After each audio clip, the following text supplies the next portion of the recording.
In 2004, Yogi Bhajan died, and a firestorm of accusations rose in the silence he left behind. Suddenly, the tradition that shaped my life was held in a new light, not the glow of reverence, but the fires of truth. Kundalini Yoga was the way I learned to breathe again, the way I learned to live inside my body without fear.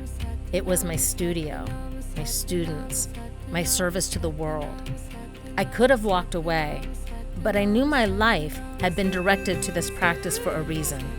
So I went searching, not for purpose, for truth. I looked to my students, the people who had entrusted me with their own healing.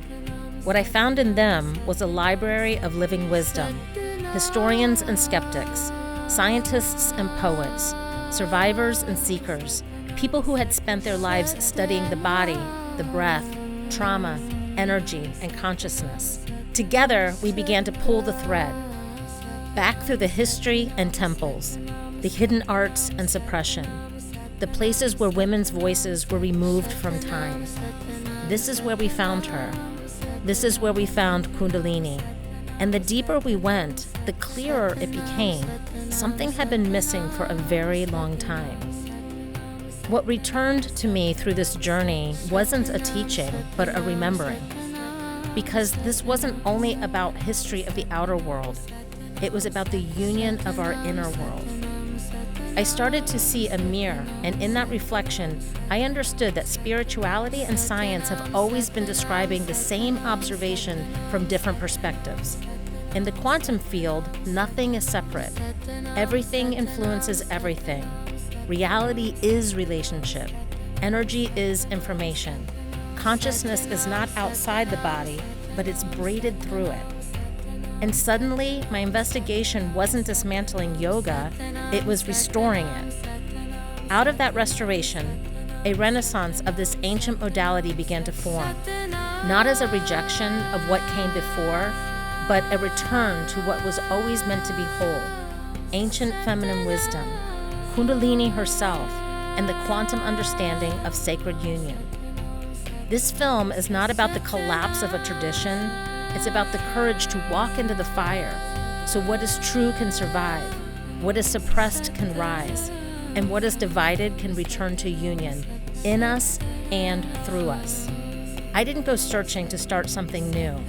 I went searching for Kundalini, to remember her wisdom. And what I found was a bridge from victim to victory.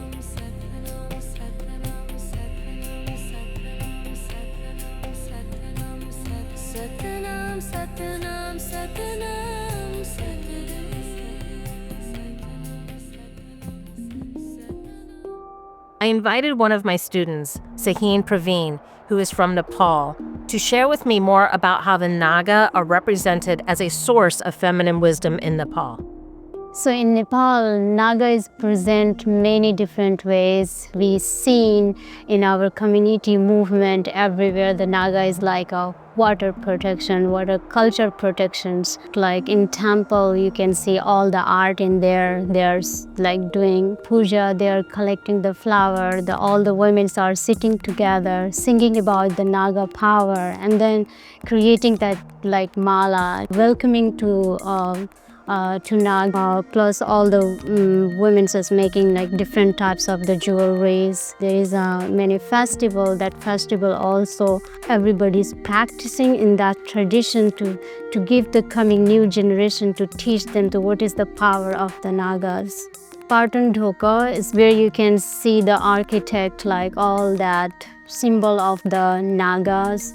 All the temple you can see is many different types where the architect is presenting, and they all have like a story behind. So Mala King is one of the goddess power, like who bring all the goddess in one place. Like Buddhism and Hinduism, there is a Kali Mata, like Lakshmi, like Parvati, who give the educations, like there is a Tara, there is a Buddhism, is many different section, like who play the roles, and bringing that all the goddess community in a one darbar. But the Mala King is play the roles to bring all that power in one place. Hinduism and Buddhism and Nevar tradition all in one. You mentioned in your interview that the women that you work with, they come together doing handicrafts, and it's in that coming together that the women are healing, they're liberating, they're educating one another. I was noticing how there was this like happy, chattery energy coming off the products. Can you tell me about the loom process, the handicraft process?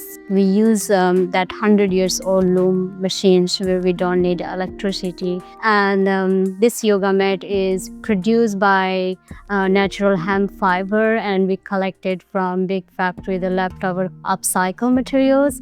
And we're using 100-year-old loom machine where we don't need electricity. And in our women's community, there's all the women are kind of like single mothers. Some is like different issues, and whenever they are producing this, they are talking, they are sharing, and then like how you said, there is a chat, there is a I feel like energy in it, because that is done by hand, that is done by the traditions with that fabric. So what this shows me is products like this that come from heart-centered artists, the women doing handicrafts in your community, that when we purchase products with more awareness, and we're looking at the transparency of where the product is coming from, that is the way to step into quantum living, is that what we purchase and how we interact, we are all entangled, and what we do matters. And so I bow to you and your women back in Nepal for doing really good work.